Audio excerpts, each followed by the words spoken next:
You know, I can tell you the time when I wanted to give up.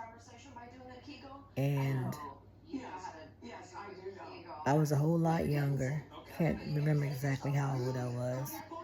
But it was actually a time when I thought only problem I had was figuring out how I was going to get out of an abusive marriage.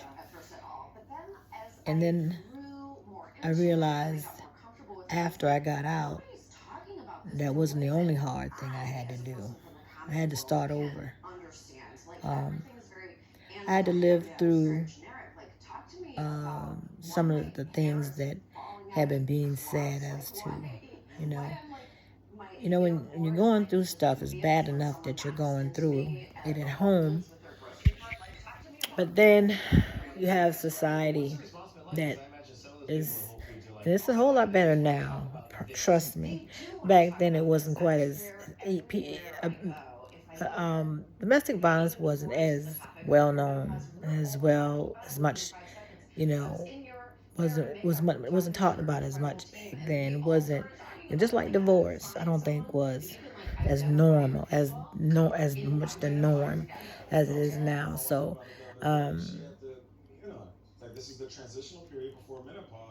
it was a bunch of, people drawing their own conclusions as what happens to your marriage, what has happened to your marriage, and of course, the other, the spouse is not going to say, "I fought her every day."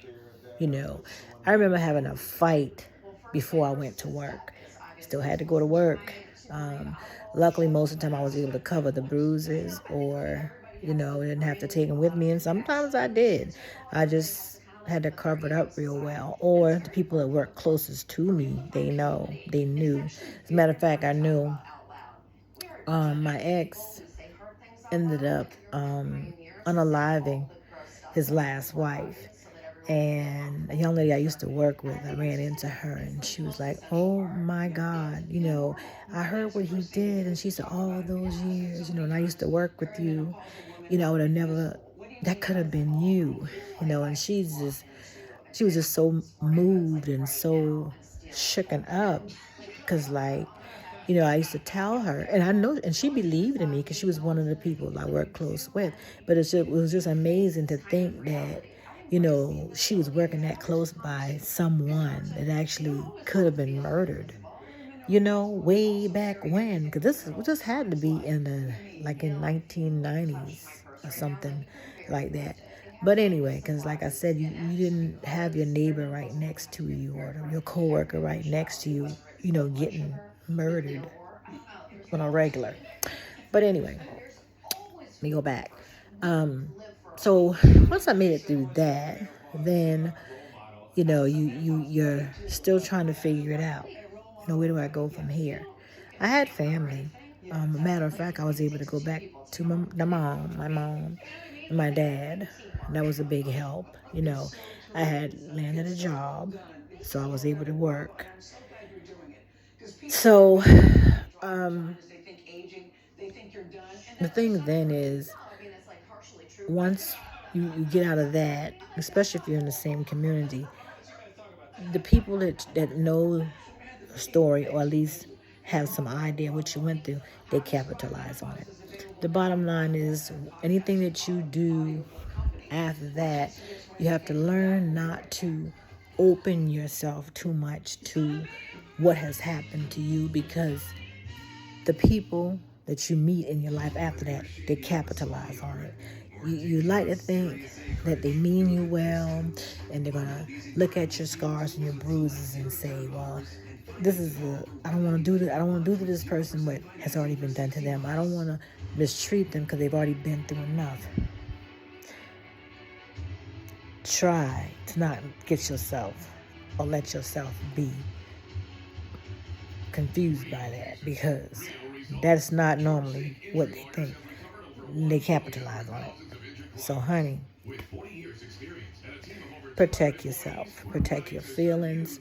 You need to find someone that has probably been through what you've been through. Am I saying not to date? No. Am I saying not to? Work on your self-healing. Work on your self-healing before you take yourself back out there into the world to figure out you.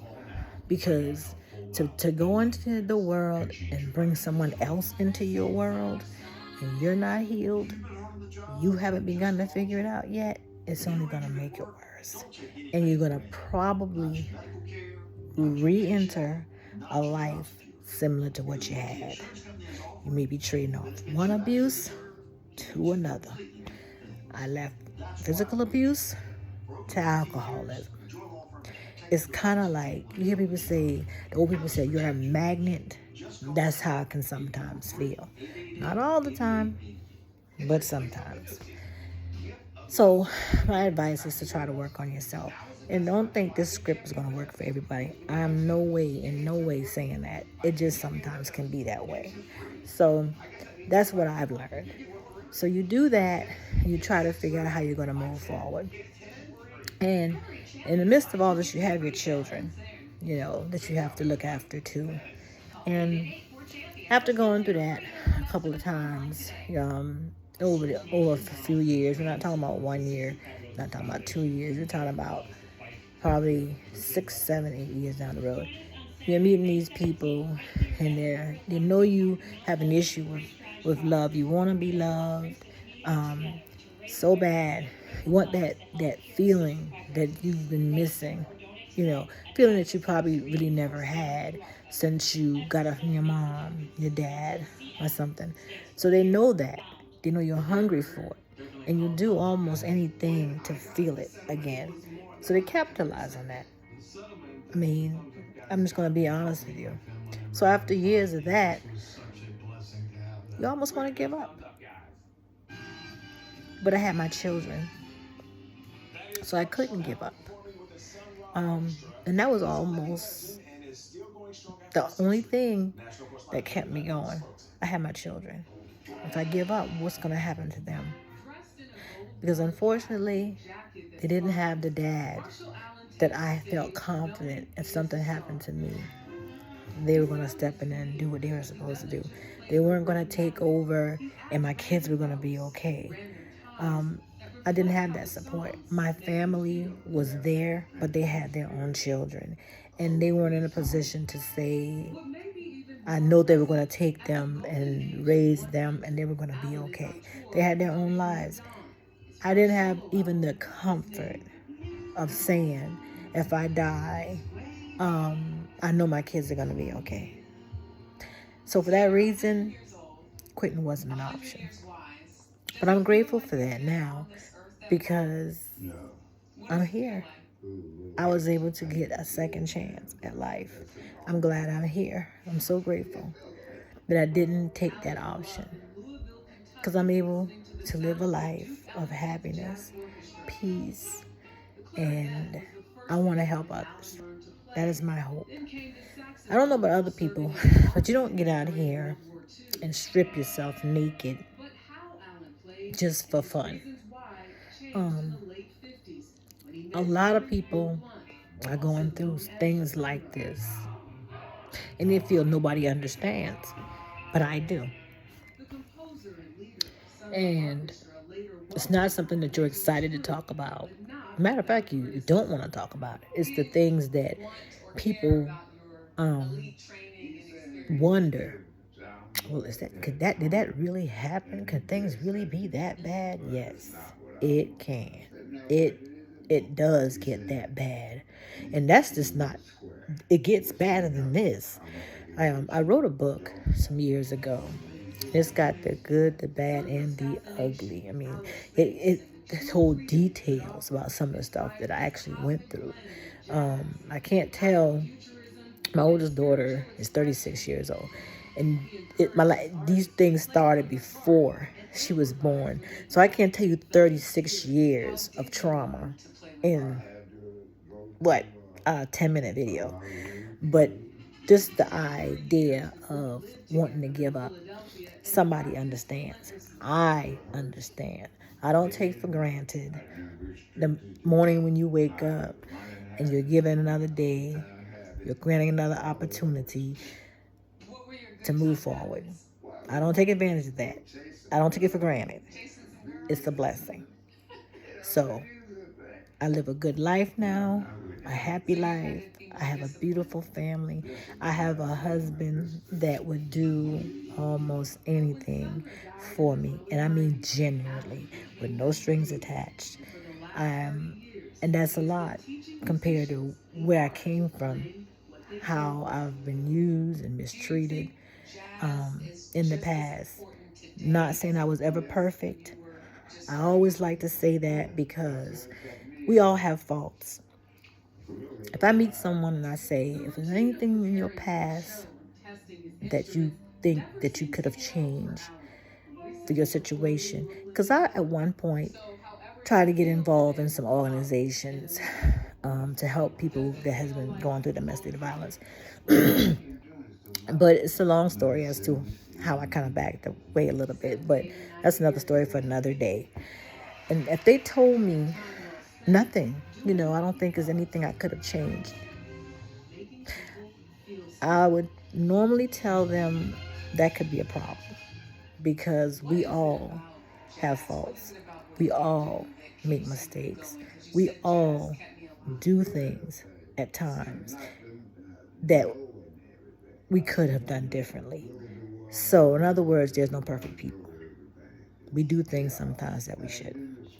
Say things we should not say. So, by saying that, I'm not perfect by no means.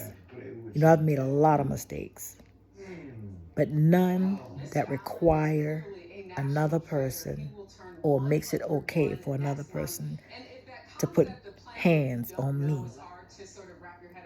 I'm a grown woman. I was a grown woman then. I'm a grown woman now. When you're unhappy with the situation, you walk away. That is what you do. But anyway, I just want to drop a few gems this morning. I woke up, it was on my heart and on my spirit to share. We heal together. It works better if we try to heal together. Turn pain into power. That's usually a better equation. Keeping it to yourself didn't really work for me.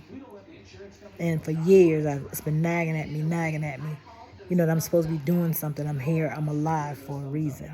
Because as I said, I started with in an abusive relationship when I met the person at 17. They unalived someone maybe about 10 years ago. I was in my 40s. So over a course of maybe 30 years, this person never got it together. They didn't stop until they actually went all the way. So that tells me that the damages that was done to me at 17, up until 10 years ago, it never stopped. They didn't get help. And there's a family grieving right now the loss of a mother, a sister, a grandma, and it's heartbreaking. I even feel guilty sometimes because maybe I wonder if I didn't do enough and just save myself and didn't try to help the people that got hurt after me by this person. But anyway, I just want to drop a few gems. Life can get better. Thank you for listening.